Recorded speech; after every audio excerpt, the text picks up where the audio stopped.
നമസ്കാരം. Metre dose inhaler use ചെയ്യാനുള്ള ശരിയായ രീതി നമുക്കൊന്ന് കാണാം.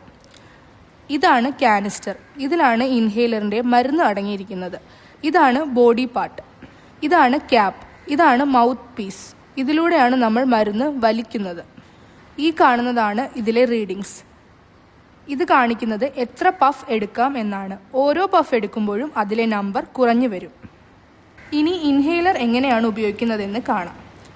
ഇൻഹേലർ ഇങ്ങനെയാണ് പിടിക്കേണ്ടത്. തള്ളവിരൽ താഴെയും മറ്റ് 2 വിരലുകൾ മുകളിലും. ഉപയോഗിക്കുന്നതിന് മുൻപ് 4-5 പ്രാവശ്യം നന്നായി കുലുക്കുക. ഇങ്ങനെ ചെയ്യുന്നതിലൂടെ മരുന്ന് കൃത്യ അളവിൽ യോജിക്കാൻ സഹായിക്കുന്നു. എന്നിട്ട് ഇൻഹേലറിന്റെ ക്യാപ്പ് ഊരുക. ശേഷം 2 പഫ് വായുവിലേക്ക് കളയുക.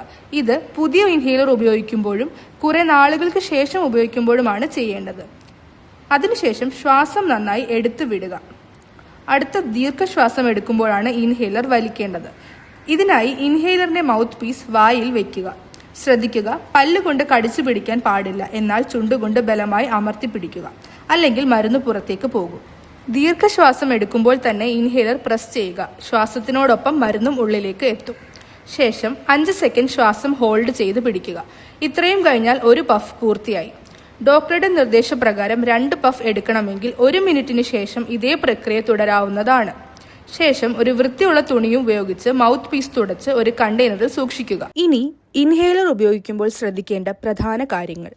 ഇൻഹേലർ ഉപയോഗിച്ച ശേഷം ഗാർഗിൾ ചെയ്യാൻ ശ്രദ്ധിക്കുക. അങ്ങനെ ചെയ്യാത്ത പക്ഷം മരുന്ന് തൊണ്ടയിലും വായിലും തങ്ങി അണുബാധ ഉണ്ടാക്കാം. അതുപോലെ തന്നെ ഇൻഹേലർ ഉപയോഗിക്കുമ്പോൾ ആഴത്തിൽ നീണ്ട ശ്വാസം എടുക്കുക. അങ്ങനെ ചെയ്താൽ മരുന്ന് വായിലും തൊണ്ടയിലും മാത്രം തങ്ങാതെ ശ്വാസകോശത്തിൽ എത്തും.